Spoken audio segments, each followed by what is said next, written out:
أعوذ بالله السميع العليم من الشيطان الرجيم. بسم الله الرحمن الرحيم. السلام عليكم ورحمة الله وبركاته. الحمد لله رب العالمين، وبه نستعين ونستغفره، ونعوذ بالله من شرور أنفسنا ومن سيئات أعمالنا. من يهده الله فلا مضل له، ومن يضلل فلا هادي له. أشهد أن لا إله إلا الله وحده لا شريك له، وأشهد أن محمدا عبده ورسوله. اللهم صل وسلم وبارك على محمد وعلى آله وأصحابه ومن تبعهم بإحسان إلى يوم الدين. سبحانك لا علم لنا إلا ما علمتنا، إنك أنت العليم الحكيم.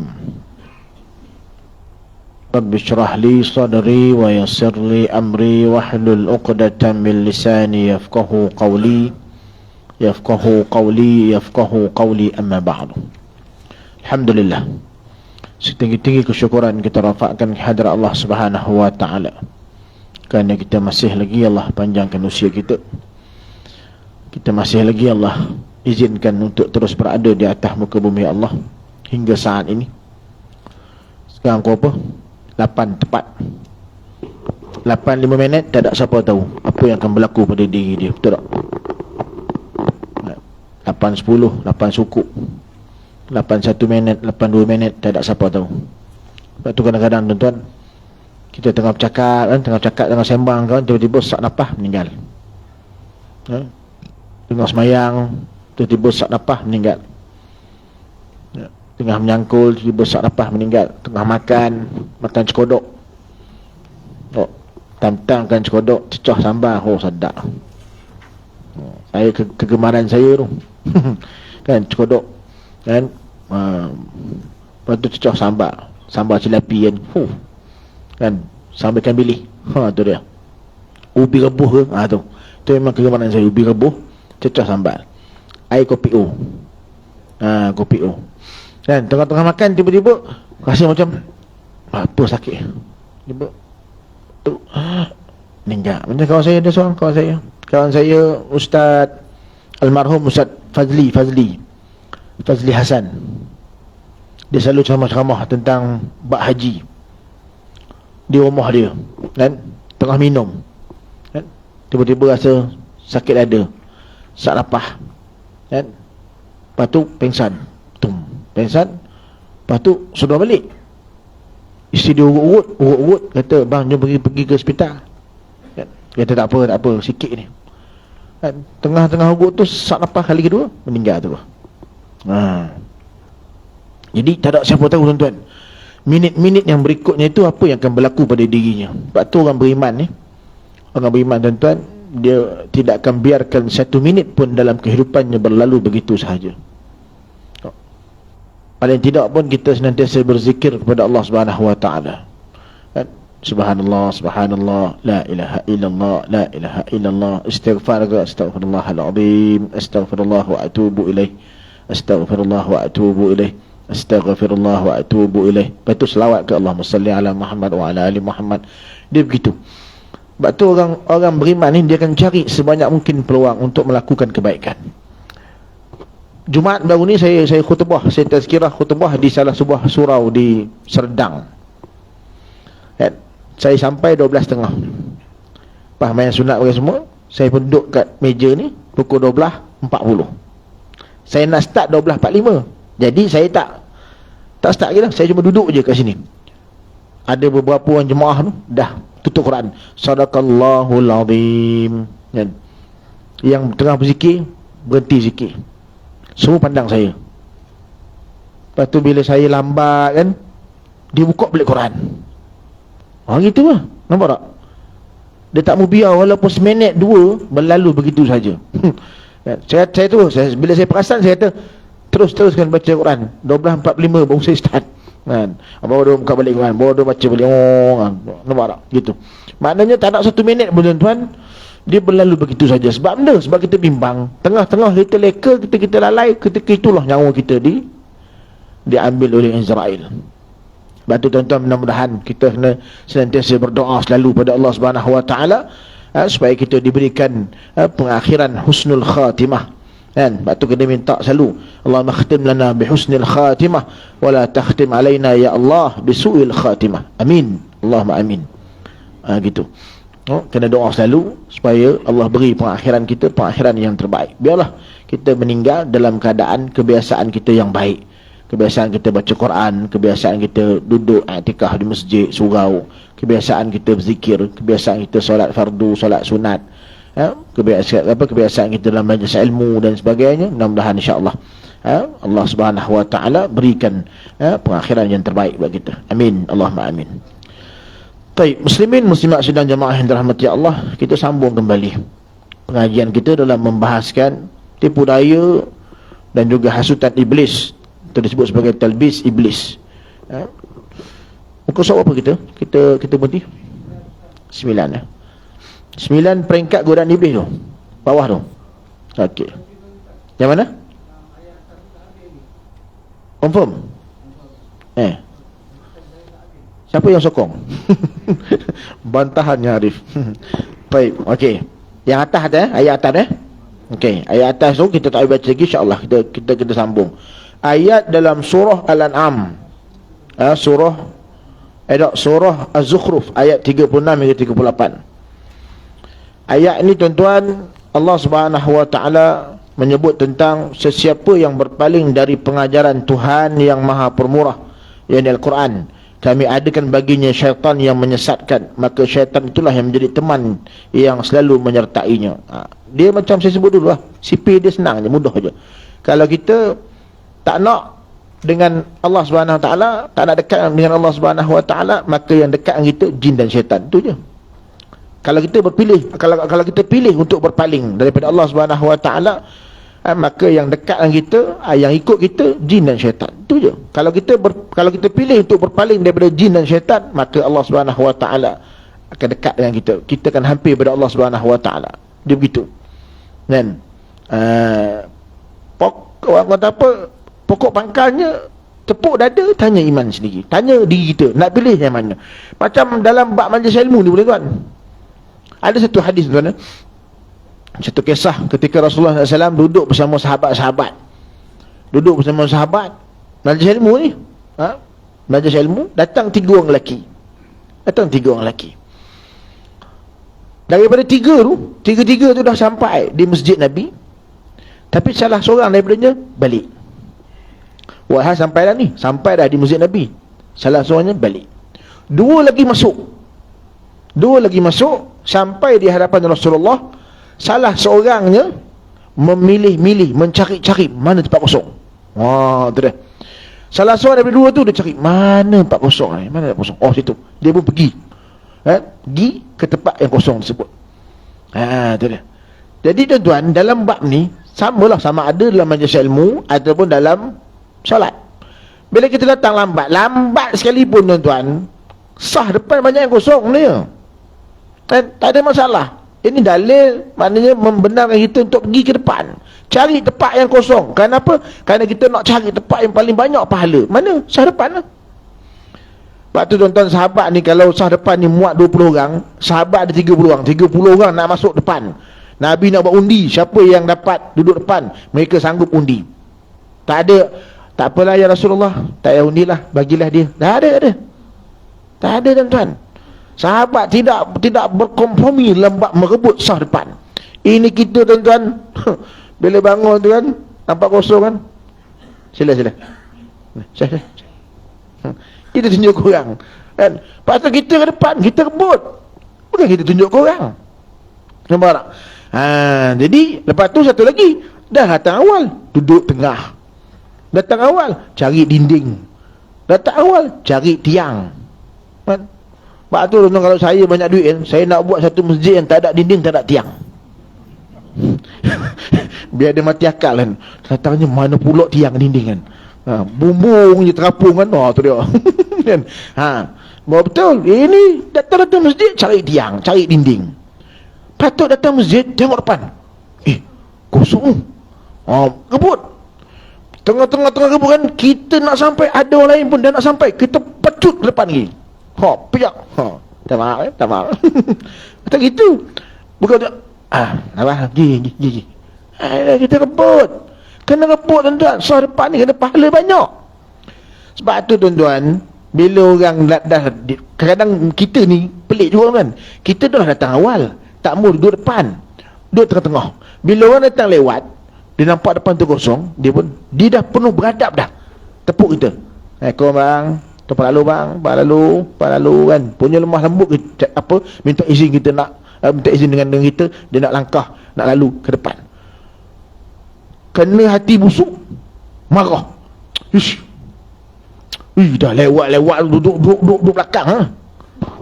Marah pula dia. Dah kita yang awal, kenapa tak duduk depan? Marah pula orang yang datang lewat nak duduk depan. Kita yang awal, kenapa tak nak duduk depan? Tu dia. Nampak tak?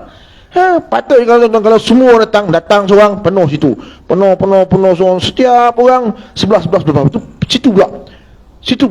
Mana setiap saf ni sebelah datang duduk sebelah. Baru senang. Barulah bila orang datang aja tak perlu tengok lah, penuh dah tu, duduk tu belakang. Ini kadang duduk situ, duduk sini. Tu bila orang datang berlewat, tu kosong. Dia nak pergi depan lah, sebab dia nak dapat pahala lebih. Macam dua orang tadi ni lah, dia dah lewat, sahabat dah duduk, bertemulah dengan Rasulullah, dah duduk dekat Rasulullah, dia akan lewat. Kalau tengok mana tempat kosong, dia mencari-cari tempat kosong, dia dapat, dia duduk. Seorang lagi daripada dua orang tu, seorang lagi malu nak buat, macam dia duduk berasa, lewat dah ni. Dia akan lewat, takkan nak melangkah-langkah, nanti semua mata mandang dia. Dia malu. Akhirnya dia duduk di belakang sahabat, duduk di line yang paling belakang. Contoh sahabat kat sini, dia duduk situ belakang ni, belakang para sahabat lain. Habis kuliah tuan-tuan, habis tazkirah, Rasulullah SAW sebut, aku nak cerita tentang 3 orang yang baru datang ni. Kata Nabi, 3 orang yang datang ni, seorangnya balik, 2 lagi masuk ke dalam. Salah seorang daripada 2 itu memilih-milih tempat, mencari-cari tempat, mencari-cari redha Allah, memilih-milih tempat di sisi Allah. Allah akan pilih dia di akhirat nanti. Dekat akhirat tuan-tuan, trilion manusia tuan-tuan duduk kat padang mahsyar, dengan masalah masing-masing, berdasar pada amalan masing-masing. Kita minta pada Allah Subhanahu Wa Taala, biarlah ketika ramai-ramai manusia itu, kita dipilih oleh Allah Subhanahu Wa Taala untuk masuk syurga Allah Subhanahu Wa Taala.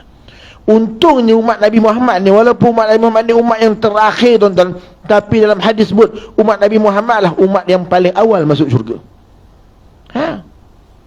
Malah Nabi pun sebut kan, berbahagia dan gembiralah pada orang yang bertemu denganku dan beriman kepadaku. Kata Nabi, berbahagia 7 kali lebih bahagia pada orang yang tak pernah bertemu dengan aku, tapi dia beriman kepada aku. Siapa dia? Kita lah. Kita lah umat Nabi Muhammad yang paling istimewa. Dan lepas tu kalau kita tak gunakan keistimewaan ni tuan-tuan, kita biar kehidupan kita berlalu begitu sahaja, rugi. Jadi Nabi kata orang pertama ni, dia mencari-cari perlindungan dengan Allah Subhanahu Wa Taala, mencari-cari tempat kosong, memilih-milih tempat untuk dekat dengan Allah Subhanahu Wa Taala. Maka kata Nabi, Allah pilih dia, Allah beri perlindungan kepada dia, Allah rahmat dia. Yang kedua kata Nabi, dia malu pada Allah. Malu tu tak mau pergi ke depan kan, datang lewat kan, nanti orang semua mandang dia, nanti orang semua marah ke benda apa ke. Jadi dia pun, walaupun dia datang, nampak depan tu ada saf kosong kan, dia pun duduk belakang. Malu. Kata Nabi, maka Allah Subhanahu Wa Taala juga malu pada dia. Kata Qadhi Iyad rahimahullah ta'ala, maksud Allah malu pada dia ialah Allah tidak seksa dia, tapi Allah tidak beri rahmat pada dia. Rugi tak? Rugi. Tu. Dan kata Nabi, orang yang ketiga, dia berpaling daripada Allah. Dia dah sampai dah masjid, nampak ada majlis ilmu dah, tapi tak masuk. Dia berpaling daripada Allah, maka Allah juga berpaling daripada dia. Allah tak peduli pada dia, Allah tak ambil kisah pasal dia. Na'udzubillah min dzalik. So kita ni golongan yang mana tuan-tuan? Sebab tu tuan-tuan, saya selalu ingatkan para sahabat, para jemaah, Bila kita dah ada dalam masjid, dah ada dalam surau, dah sembahyang maghrib, tak ada apa-apa keuzuran, tak ada apa-apa hal, tak ada apa-apa urusan, duduk dalam majlis ilmu. Bila kita balik tuan-tuan, seolah-olah kita berpaling daripada Allah Subhanahu wa taala, maka Allah juga berpaling kepada dia. Allah berpaling daripada dia. Allah tak pedulikan dia. Allah tak tengok dia. Allah tak hiraukan dia. Sebab tu kadang-kadang terfikir juga di hati dia kan. Kuliah majlis ilmu puluh tahun dah, tapi masjid surau kan susah nak penuh. Macam mana ustaz-ustaz selebriti datang. Kalau ustaz selebriti datang penuh tuan-tuan. Atas bumbung ada duduk kan, penuh kan, buka kemah luar tu penuh, kursi-kursi meja semua.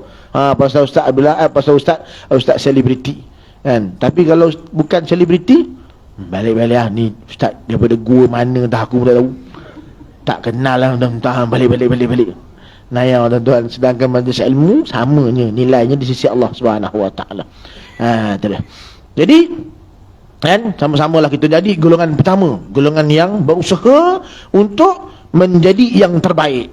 Walaupun kita datang lambat, kita usaha nak jadi yang terbaik. Kita datang ke depan, kita masuk majlis ilmu, kita fokus pada majlis ilmu. Mudah-mudahan bila mana kita menempuh suatu jalan dalam menuntut ilmu, Allah Subhanahu wa taala juga akan mempermudahkan bagi kita jalan ke syurga. Amin, Allahumma amin. Baik. Jadi gini kalau siapa berpaling daripada Quran, berpaling daripada Allah Subhanahu wa taala, maka yang dekat dengan dia siapa dia? Jin dan syaitan dan iblis. Jin, iblis, syaitan semua dekat dengan kita. Jin, iblis, syaitan takut dengan orang yang dekat dengan Allah Subhanahu wa taala. Panas. Kan mulut terumak kami kan, setiap masa berzikir, setiap masa baca Quran, setiap masa ingat Allah Subhanahu wa taala. Kan? Asal bercakap sikit je Allahumma salli ala Muhammad wa ala ali Muhammad. Cakap sikit je subhanallah, alhamdulillah, Allahu akbar. Kan? Cakap sikit je masya-Allah, tabarakallah, masya-Allah, tabarakallah. Cakap sikit je astaghfirullahalazim, astaghfirullahalazim. Syaitan jadi panah. Aduh kan. Duk berzikir semua orang ni. Kan? Panah dia. Dia jauh lah, lari dia. Tapi bila kita langsung tak ingat Allah Subhanahu wa taala, orang beri penerangan dah, beri peringatan dah.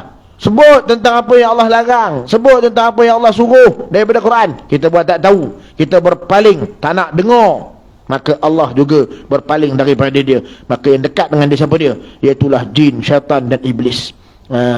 Dialah yang akan menjadi teman, nampak? Yang akan menjadi teman yang selalu menyertainya. An fahuwa lahu qarin. Yang akan menjadi teman yang selalu menyertainya. Baik. Tuan-tuan muslimin muslimat sidang jamaah yang dirahmati Allah, peringkat godaan iblis dan syaitan. Secara umumnya Imam Ibn Qayyim menyatakan 6 tingkat godaan dan tipu daya iblis secara ringkas, iaitu yang pertama. Okey. Al-marhalatul ula yas'a ayyukaffir al-insan aw yaj'alahu yushriku billah. Itu yang pertama. Apa dia? Iaitu berusaha mengkafirkan manusia dan menjadikannya syirik. Ini yang pertama. Memang itulah tujuan iblis. Mula-mula sekali dia letak sasaran yang paling tinggi. Apa dia? Nak kafirkan umat Nabi Muhammad SAW, nak kafirkan umat Islam. Nak jadi mereka ni kufur, sekurang-kurangnya syirik kepada Allah Subhanahu wa taala, buat benda-benda yang menyekutukan Allah Subhanahu wa taala sekurang-kurangnya. Kalau tak dapat nak kafirkan mereka, buat benda gini. Ni. Sebab tu tuan-tuan, pusing kok mana pun, pemerintah mesti menjadi benteng terakhir pertahanan Islam. Pusing kok mana pun. Sebab tu kita tuan-tuan, dustur paling tinggi kita, undang-undang paling tinggi kita, mestilah Quran dan Sunnah. Kalau betul kita sebuah negara Islam, bukan hak asasi manusia, bukan perlembagaan negara. Dalam negara kita tuan-tuan, undang-undang paling tinggi perlembagaan. Sebab tu disebut mana-mana undang-undang dalam mana-mana negeri, termasuklah undang-undang Islam, bila mana dia bertembung dengan perlembagaan, maka undang-undang itu terbatal. Yang akan diungguli perlembagaan. Jadi maknanya di sini perlembagaan paling tinggi ke Quran paling tinggi? Perlembagaan kan? Dalam Islam sebut apa? Man baddala dinahu faqtuluh. Siapa tukar agama, bunuh. Maknanya tidak boleh murtad. Tidak boleh orang sewenang-wenangnya dah masuk Islam, nak keluar agama Islam sesuka hati. Ataupun yang memang Islam asli, lepas tu umur dah 30, 40 nak keluar Islam sesuka hati. Tak boleh. Nabi kata man baddala dinahu faqtuluh. Siapa tukar agama, bunuh. Tapi undang-undang negara kata apa? Cara 11. Kita boleh menganut mana-mana agama. Bebas menganut mana-mana agama dan bebas mengamalkan dengan baik, dengan sempurna, dengan tenang ajaran agama yang kita anuti. Cumanya di situ ada dia punya, orang kata apa, nampaklah sikit dia jaga Islam. Apa dia? Orang bukan Islam tidak dibenarkan menyebarkan agama mereka. Ini ada dalam perlembagaan. Tetapi orang Islam dibenarkan menyebarkan agama mereka. Tu okeylah. Lepas tu bila dulu ada kes orang duk edar risalah Bible kan, kita buat apa muzaharah ataupun mogok, tunjuk perasaan protes habis-habisan. Sebab dalam perlembagaan menyebut benda tu, jaminan bahawa tidak dibenarkan mana-mana orang bukan Islam, mana agama yang bukan Islam untuk disebarkan kepada orang lain. Tetapi Islam dibenarkan untuk kita. Mana kalau kita nak berdakwah, nak buat street dakwah kan, pergi ke shopping komplek ke, beri risalah tentang Islam, semayang kat kaki lima sogo ke, benda apa ke, itu dibenarkan, tak ada masalah. Tapi mereka tak boleh. Tu okeylah. Ada sikit dia punya jaminan di situ. Sebab pemerintah mesti menjadi benteng terakhir untuk menjaga Islam, untuk menjadikan Islam itu agama yang tertinggi dan juga menjamin umat Islam keselamatan dia, kebajikan dia dan sebagainya kena jamin. Dan dia juga kena ada undang-undang yang menguatkuasakan bahawa orang Islam tak boleh keluar daripada agama Islam. Seperti mana yang Nabi kata man baddala dinahu faqtuluh. Siapa tukar agama, pancung, bunuh. Tapi orang kafir tuan, dia dapat hadis ni, bukan main lagi. Dia dapat ni lah agama rimba, agama ekstrim. Keluar Islam kena bunuh. Walhal dia lupa dalam undang-undang Islam tuan-tuan, bukannya orang yang keluar Islam itu terus dibunuh, tidak. Dia ada proses istitab. Apa dia proses istitab? Proses kita menyuruh orang ini kembali bertaubat, kembali masuk Islam. Dan proses ni terpulang pada pemerintah. Ada yang 3 hari, ada yang 7 hari, ada yang sebulan, 2 bulan, ataupun sampai bila-bila pun ada. Maknanya bila tengok orang ni masih lagi dalam proses macam nak kembali kepada Islam, kita pujuk lagi. Tanya dia apa masalah sebenarnya ni, kenapa keluar agama Allah Subhanahu Wa Taala, kenapa keluar Islam, apa masalah, cuba cerita. Dia pun sebenarnya begini kan, saya dah banyak kali dah bla bla bla bla bla bla. Gitu. Okey, tak apa, kita selesaikan masalah tu. Tapi sebelum tu jom kita masuk Islam balik kan. Gitu. Kita ajak dia masuk Islam. Bila dia nak masuk Islam balik, maka hukuman bunuh ke atas dia gugur. Tidak dikenakan hukuman bunuh. Sebab apa? Sebab kita diharamkan membunuh orang Islam. 3 kategori, 3 golongan manusia je yang halal darah dia ditumpahkan. Apa dia? Pembunuh dibalas bunuh.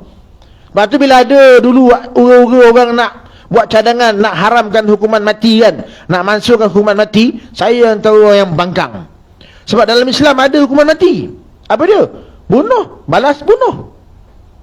Kalau kata dia nak haramkan hukuman mati, tak apalah, haramlah bagi kesalahan lain. Contoh macam kesalahan dadah ke, mengedar dadah kan, kanun keseksaan apa akta dadah berbahaya apa kan, tu yang kena hukuman gantung mandatori. Satu je hukuman dia, tak ada hukuman pilihan. Yang ni dia nak hapuskan, hapuslah, sebab dadah je pun.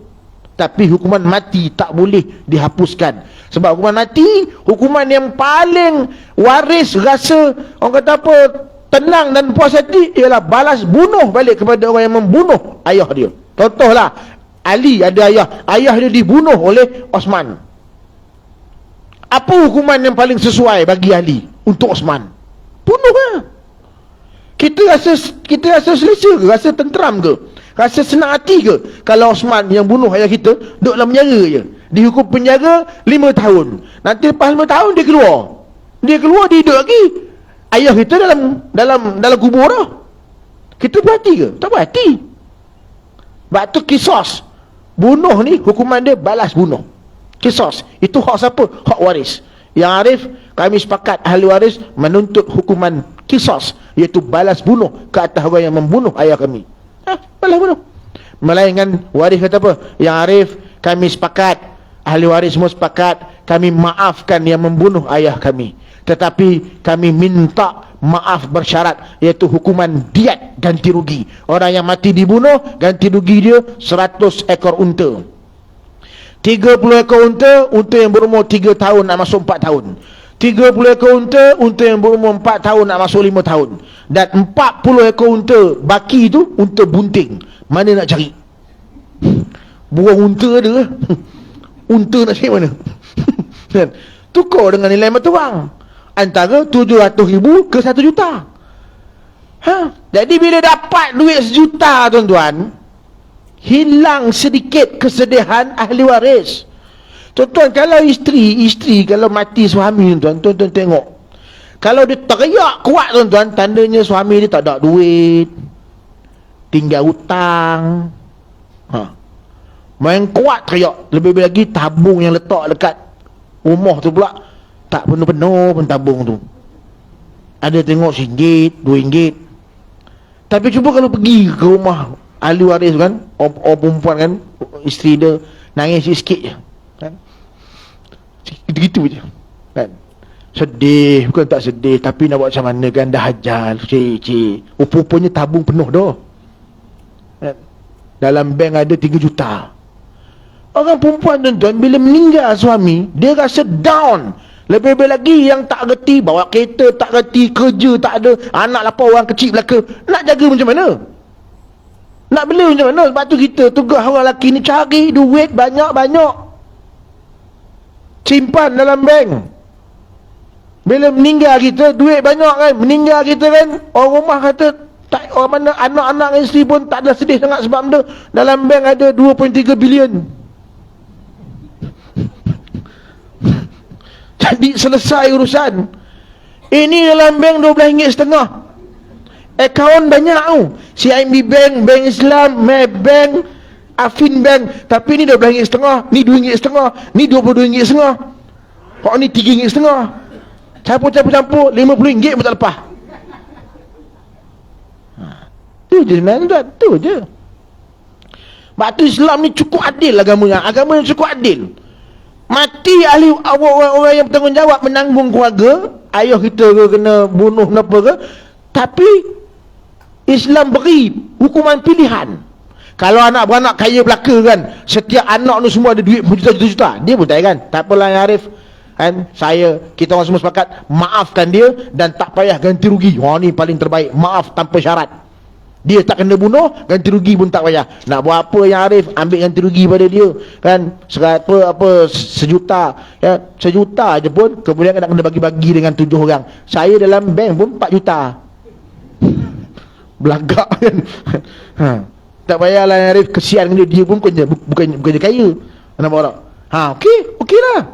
Tapi kalau ahli waris kan, duit, hutang banyak bagi semua kan, dia boleh tuntut. Ya Arif, kami maafkan dia, tak nak dia dibunuh, tapi kami nak hukuman ganti rugi diat 100 ekor unta. Maknanya lebih kurang 700,000 ke 1 juta. Masuk dalam bank, bayar. Bila orang yang bunuh tu tak mampu bayar, akilah dia kena bayar. Siapa akilah dia? Adik-beradik lelaki seibu sebapa, adik-beradik lelaki sebapa, kemudian pak saudara seibu sebapa, pak saudara sebapa, kemudian atuk-atuk saudara.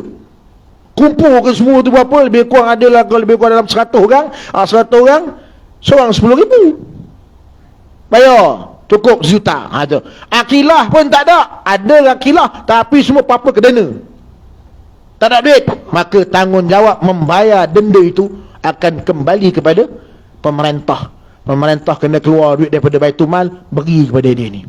Dah tu, yang bunuh ni akan dikenakan ta'zir. Apa ta'zir? Terpulang kepada pemerintah. Penjara ke, sabat ke apa ke, terpulang. Sebagai ganti hukuman diat yang dia tak dapat lunas. Hukum Islam ni cantik, tuan-tuan, kalau kita faham betul-betul. Sebab tu saya bila cerita dengan orang bukan Islam, saya tak cerita hudud. Kalau saya cerita hudud, nanti you punya anak kalau curi potong tangan, confirm terkejut dia, tuan. Confirm terkejut. Tapi bila kita cerita tentang bab kisos ni, ganti rugi sebelah tangan, kalau you punya anak kena potong sebelah tangan, orang potong kan sebelah tangan ni separuh diat nyawa. Diat orang mati dibunuh separuh, maknanya 50 ekor unta, lebih kurang nanti dapat 500,000 ringgit Malaysia. Tak mau ke? Huyo. Kita punya. Nanti boleh renovate rumah, boleh tukar kereta. Ya ke? Ya. Ini macam banyak bagus. Banyak non-Muslim yang saya cerita benda ni semua setuju. Sebab daripada undang-undang negara kita, tuan-tuan, bila kena bayar denda bayar ke siapa? Bayar ke mahkamah. Lepas tu yang kena potong tangan. Apa pun tak ada. Dah lah kena potong tangan. Tak ada insurans apa pun. Kan? Adalah sok-sok bayar sikit ke. Kan? Lepas tu dah kena buang kerja. Sebab apa? Dia kerja sebagai seorang tukang type. Dah tangan tak ada, tak nak type pakai siku. Nampak tak? Mana yang lebih adil macam? Hukuman Allah Subhanahu Wa Taala. Tu dia. Jadi kerja syaitan, dia akan suruh manusia ni jadi kafir terus semua. Sebab tu hari ni tuan tengok berapa ramai orang mudah nak keluar Islam. Malah ada beberapa buah mahkamah syariah dalam negara kita, tuan-tuan, ada peruntukan. Siapa nak keluar Islam boleh sip borang, hantar ke dia. Jangan main. Jangan pelik. Antara kes yang paling popular, Fatimah Tan buat apa? Dia sibuk orang lah. Nak keluar Islam. Mahkamah Tinggi Syariah Pulau Pinang, kalau tak silap saya, membenarkan permohonan dia untuk keluar Islam. Sebab apa? Alasan dia 10 tahun masuk Islam tapi tak pernah amalkan Islam. Maka mahkamah membenarkan dia keluar Islam. Nampak? Mahkamah Syariah tu. Apa jadi? Jangan main. Sepatutnya pemerintah kena tegah dalam bab ni. Orang Islam tidak dibenarkan murtad. Bunuh, pancung. Sebelum pancung, ajak masuk Islam balik. Kan? Kalau tak nak masuk Islam, baru dipancung. Alah saya tak nak, saya menekat tak nak masuk Islam. Terpulang lah, nak kata apa kata, nak pancung lah. Kita boleh ugut dia. Tahu ugut macam mana? Dalam undang Islam, bila orang tu mati, dipancung, dibunuh sebab murtad, segala harta benda atas nama dia dirampas. Jangan main. Engkau ingat kalau engkau murtad, kau terus dengan murtad engkau ni, kau tak nak masuk Islam, engkau ingat bila engkau mati dipancung, anak bini engkau hidup mewah dengan rumah engkau 3 tingkat, dengan kereta engkau 18 biji tu, dengan tanah lagi, dengan rumah lagi, dengan duit dalam bank semua. No, semua harta benda atas nama engkau akan dirampas. Kerana Nabi sebut orang kafir tidak boleh mewarisi orang Islam, orang Islam tidak boleh mewarisi orang kafir. Ini hadis Nabi. Maka bila dia mati dalam keadaan dia murtad, dia kafir. Bila dia kafir, segala harta atas nama dia tidak boleh diwariskan kepada anak bini dia, walaupun anak bini dia ahli waris. Sebab dia kafir. Orang kafir tidak boleh mewarisi orang Islam. Orang Islam tidak boleh mewarisi orang kafir. Maka segala harta benda mu dirampas, dan anak binimu akan hidup bergelandangan, duduk bawah jambatan. Nak? Ya ke? Okeylah. Jomlah. Okeylah, cincai masuk Islam balik. Punya takut ni kan. Tak apa, biarlah dia masuk Islam atas dasar dia takut begitu. Tapi lepas pada tu, jawatan agama dan sebagainya rancanglah strategi, datang setiap masa ziarah kan. Lepas tu tanya dia benda apa, ajar dia ilmu Islam, ajar dia tasawuf dan sebagainya, supaya hati dia bersih dan sebagainya. Akhirnya dia jadi cinta kembali kepada Islam. Begitulah. Gitu. Jadi undang-undang Islam ni cantik, tuan, cantik. Kalau tuan-tuan baca undang-undang Islam, nampak apa kehebatan undang Allah Subhanahu Wa Taala. Jadi itu kerja syaitan yang pertama, nak suruh manusia jadi kafir. Mungkin kita terselamatlah, insya-Allah, alhamdulillah kita terselamat daripada nak jadi kafir ataupun syirik kepada Allah Subhanahu Wa Taala. Syirik ni, tuan-tuan, dia menghapuskan segala kebaikan kita. Sia-sia kita buat baik, tuan-tuan. Sia-sia kita semayang, sia-sia kita berzikir, sia-sia kita baca Quran dan sebagainya. Bila kita syirik pada Allah Subhanahu Wa Taala, dia menghapuskan kebaikan kita.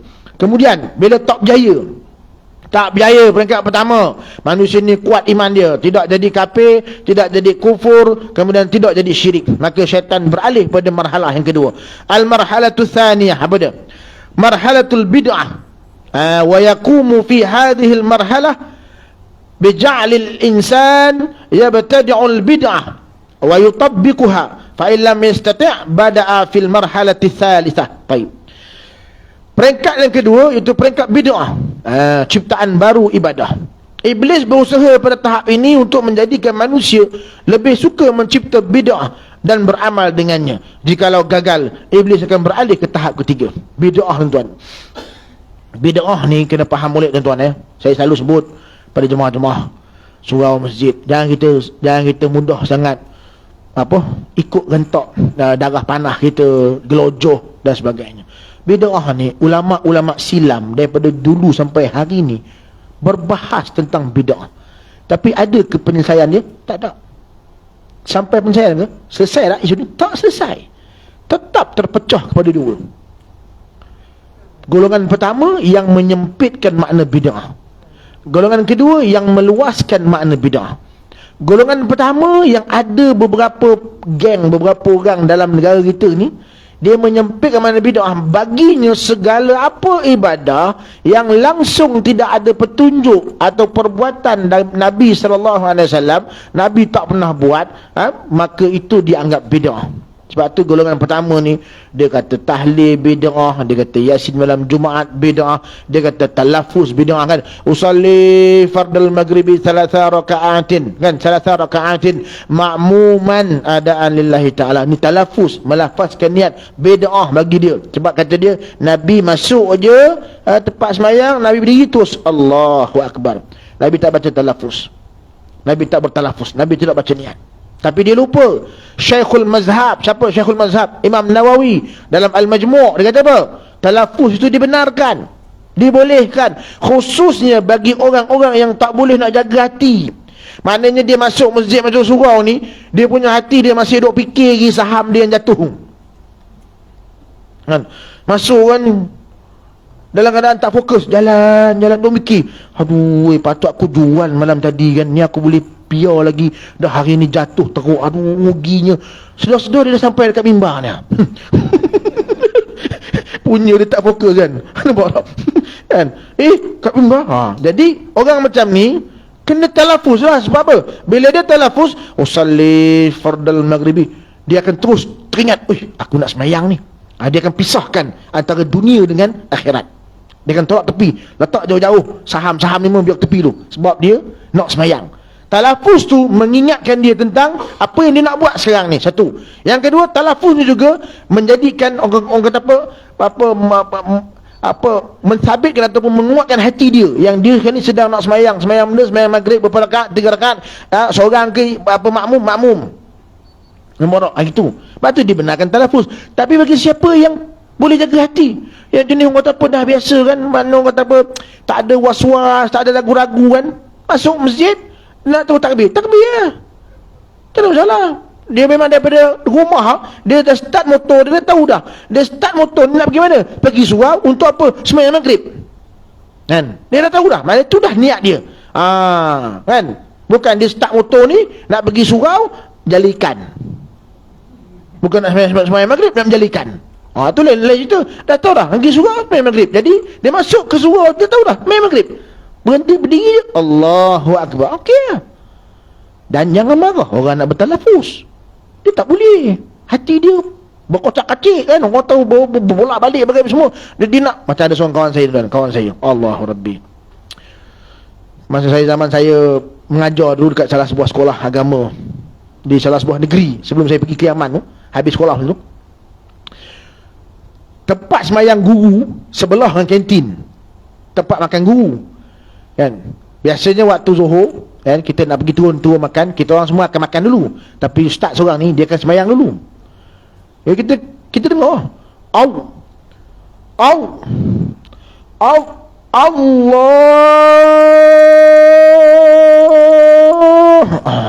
astagfirullahaladzim,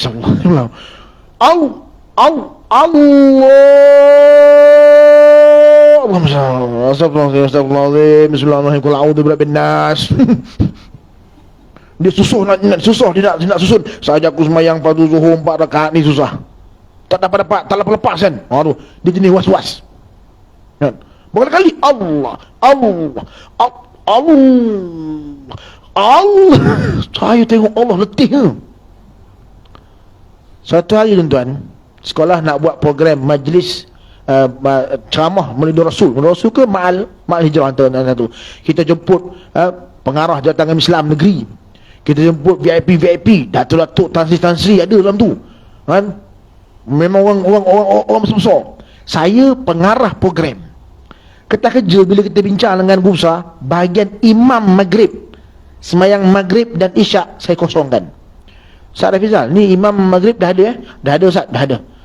Kenapa tak isi? Tak apa, semua dalam pelotak saya Ustaz. ada, insyaAllah ada. Okey. Jangan bimbang Ustaz, maknanya selesai insyaAllah. Ya, maghrib isyak selesai insyaAllah. Okey. Tuan-tuan tahu apa yang berlaku? Masa orang qamat maghrib, ustaz tu duduk betul-betul dekat belakang imam. Saya daripada belakang, saya tolak dia. Yang out. Saya tolak dia imam. Guru besar pucat. Guru besar pandang saya. Ustaz, relax. Tak apa. Jangan risau. Tuan-tuan tahu apa yang berlaku? Sawu sufufakum fa inna taswiyata sufuf min tamami salah. Luruskan saf, rapat-rapatkan saf, penuhkan saf yang kosong. Salli fardal maghribi thalatha raka'atin imaman adaan lillahi ta'ala.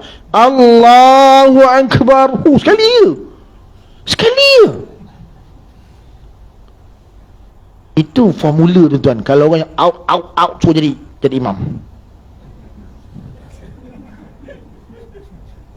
Jaga sikit. Siapa yang out tu dah, anda sedang diperhatikan. So jadi imam. Confirm tak ada out dah. Sekali je. Sebab mana tuan? Ketika dia sembahyang seorang, dia tak ada rasa apa-apa tau. Dia nak batalkan sembahyang ke, dia nak bertakbir 5-6 kali ke, tak ada hal. Sebab tak ada siapa ikut dia. Tapi bila dia jadi imam, dia nak buat macam tu. Mau kena sound ni. Dia pun Allah, walaupun dalam hati dia, entah betul tidak aku sembahyang maghrib ke tidak ni kan. Aku niat isyak ke maghrib ni. Itulah tak dia kan. Yang penting masa dia takbir tu sekali je. Tu je formula dia, tu jubat dia. Kan? Gitu. Siapa ada au jaga kan? Gitu. Jadi bid'ah ni kan, golongan pertama tak kira menapa pun. Apa je ibadah, apa je menapa ibadah ke apa benda yang tak ada petunjuk daripada Nabi, bid'ah belaka. Tapi golongan kedua, selagi mana ada hadis yang menceritakan tentang ibadah tersebut, hadis umum, walaupun tak ada petunjuk daripada Nabi tak buat pun, Nabi tak pernah buat pun, tapi ada hadis-hadis umum yang menyuruh ibadah tersebut, maka dibolehkan. Sebab tu ada ulama yang membahagikan bid'ah kepada dua kan, bid'ah hasanah, bid'ah dhalalah.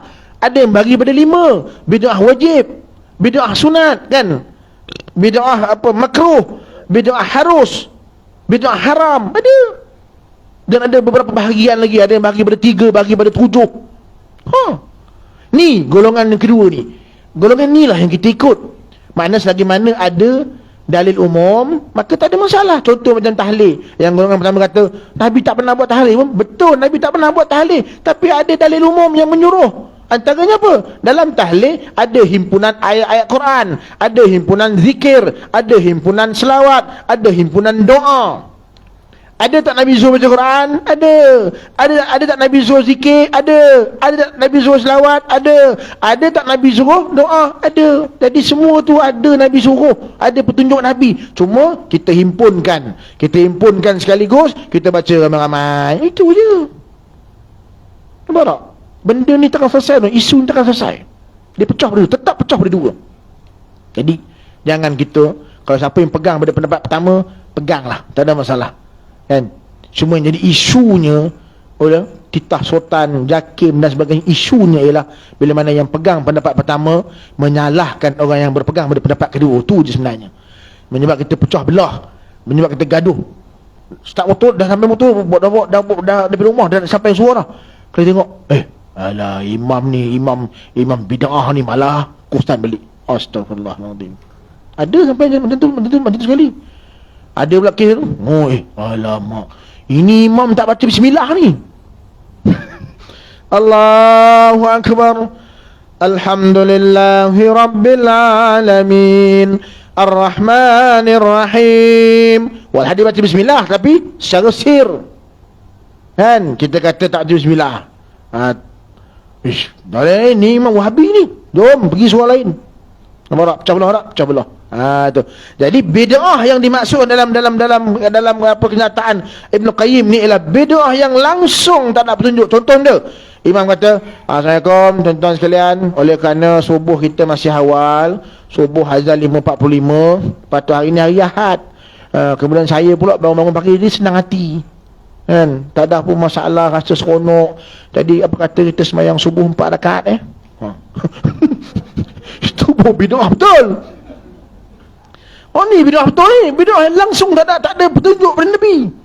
Ni bid'ah betul, mereka tambah pula pada 4 kan. Lepas tu lagi sembahyang. Assalamualaikum tuan-tuan sekalian, oleh kerana tadi Ustaz Rafizal penceramah kita kan, dia ceramah panjang sangat, dah isyak pun dia balun je kan. Dia jalan terus je kan. Jadi dah lewat ni, saya kejap lagi nak pergi Lotus. Kita sembahyang isyak 1 rakaat setengah lah. Yang tu baru bid'ah betul. Yang ni yang kita kena tentang. Dan itulah kerja syaitan, itulah kerja iblis. Dia akan suruh manusia jadi bid'ah yang begini, bid'ah yang memang sesat, yang langsung tak ada petunjuk, yang memang akan merosakkan agama. Itu dia. Bila gagal peringkat kedua, baru dia pergi peringkat ketiga. Dan insya-Allah kita akan bahas peringkat ketiga pada kuliah yang akan datang. Kita berhenti sekali tuan-tuan. Mudah-mudahan kita dipelihara oleh Allah Subhanahu wa taala daripada godaan jin dan syaitan serta iblis. Amin Allahumma amin. Wallahu a'lam bissawab. Aqulu qawli hadza wa astaghfirullah li wa lakum. Wassalamualaikum warahmatullahi wabarakatuh.